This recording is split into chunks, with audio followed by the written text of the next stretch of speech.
ایک آدمی تھا تو اس کی بیوی انتقال کر گئی اور اس نے طلاق دے دی. 10-11 سال کا اس کا بیٹا تھا. اس نے دوسری شادی کر لی. ایک دن اپنے بیٹے سے کہنے لگا, بیٹے وہ سگی اماں ٹھیک تھی یا یہ والی ٹھیک ہے؟ تو بیٹا کہنے لگا, ابا جی یہ ٹھیک ہے. وہ سگی امی جھوٹ بڑے بولتی تھی, سگی امی جھوٹ بڑے بولتی تھی, جھوٹی تھی, یہ سچی ہے. اس نے کہا, بیوقوف تیری ماں جھوٹی تھی. اس نے کہا, ابا بڑی. کہا کس طرح؟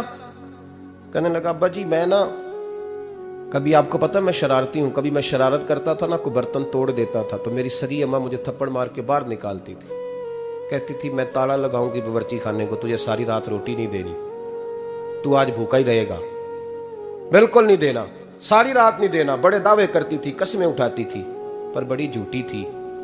آدھا گھنٹہ بھی نہیں گزرتا تھا تو گلیوں میں مجھے ڈھونڈنے لگ جاتی تھی, اور لا کے نا تو غلطی میری ہوتی تھی, رونا میری اماں شروع کر دیتی تھی. اوے مینوں نہ ستایا کر وے پترا. پھر میری مرضی کا کھانا مجھے پکا کے دیتی تھی, میری مرضی کا. اور پھر میری اماں مجھے تحفہ بھی دیتی تھی. ابا جی وہ جھوٹی تھی, پہلے کہہ رہی تھی ساری رات نہیں دینا, اب آدھا گھنٹہ. یہ بڑی سچی ہے جواب بھائی ہے. میں شرارت کرتا ہوں تو تھپڑ مار کے نکال دیتی ہے, کہتی ہے روٹی نہیں دینی. پھر میں ساری رات رو کے گزارتا ہوں پر نہیں دیتی. یہ سچی ہے, وہ جھوٹی تھی. تو ماں کے درد کو کیا سمجھے؟ بچے تو کہتے ہیں اماں نے ہمیں قید کر دیا, اماں کہتی ہے میری مرضی سے کھاؤ. اور تجھے نہیں پتا اس نے قید نہیں کیا, وہ تم سے پیار بڑا سچا کرتی, اور بڑا سچا پیار کرتی ہے تیرے ساتھ, بڑا سچا. کہ میرے جیسے پیر کے ہاتھ میں 5000 روپیہ نذرانہ دو نا, پیر صاحب دعا کرنا, تو پیر صاحب نے دعا پکی یاد کی ہوئی ہے سب کے لیے, رٹی رٹائی, اللہ خیر کرے, اللہ بھلا کرے, اور سب کے لیے رٹا لگایا ہوا ہے.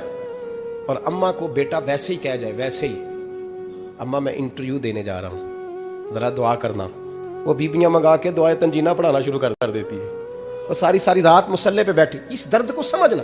اور بھائی بڑا ویل ڈریس بیٹا ہوتا ہے, ویل ڈریس نوجوان, وہ 18,000 کا جوڑا پہنتا ہے, 7,000 کا جوتا خریدتا ہے, وہ قیمتی قسم کی گھڑی استعمال کرتا ہے. لیکن اسی بچے کے جب اپنے بچے ہوتے ہیں نا, تو بیوی کو کہتا ہے یہ لے 10,000 روپیہ, بچوں کے کپڑے خرید لے, میرے صحیح ہیں, ابھی کل ہی تو خریدے تھے. اور باپ, اور تو سمجھا ہی نہیں یار, 30 سال باپ نے جوانی ساری سعودی عرب کو دے دی, لیکن تیرا خیال رکھا. تو ماں باپ کے بارے میں, اور یہاں بچے حساب کرتے پھرتے ہیں, بھائی تو پچھلے مہینے بھی 5,000 دیتا سی, تسی پیسے اندر کر دے کی ہو, ماں باپ سے حساب کرتا ہے تو. ماں اور باپ یہ تو حسن ہے زندگی کا, یہ تو وقار ہے انسان کا. جب تک ماں باپ کا ہاتھ پکڑ کے چلو گے نا, رستے سیدھے رہیں گے, اور جس دن انگلی چھوڑ کے سڑک پہ نکلنا پڑا نا, سر چکرانے لگے گا. یاد رکھنا, یہ بڑا مشکل کام ہوتا ہے. لوگوں کا تو رخ ہی اس دن واضح ہوتا ہے جس دن آدمی سائے سے محروم ہوتا ہے, ماں اور باپ. اب یہ بھی سن لیں, نبی پاک صلی اللہ تعالی علیہ وآلہ وسلم نے ماں باپ کے لیے فرمایا, ہما جنتک و نارک, یہی تیری جنت ہے اور یہی تیرے لیے جہنم ہے. اگر یہ راضی ہو گئے تو تیرے لیے جنت ہے, ناراض ہو گئے تو چاہے تو 100 پیر کے مزار پہ حاضری دے آ, لیکن جب تک ابا راضی نہیں اتنی دیر تک اللہ راضی. یہ حدیث پاک ہے, حضور نے فرمایا جس کے والد راضی اس کا اللہ راضی, اور جس کا باپ ناراض اس کا اللہ.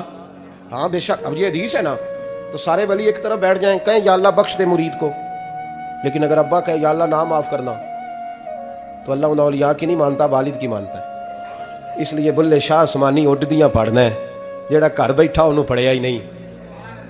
بھائی یاد رکھو, ماں باپ سے پیار کرو, ان کی خدمت کرو, ان کے پاس بیٹھا کرو, اور ماں باپ کو ٹائم دیں, وقت دیں, چند گھڑیاں ان کے پاس بیٹھیں.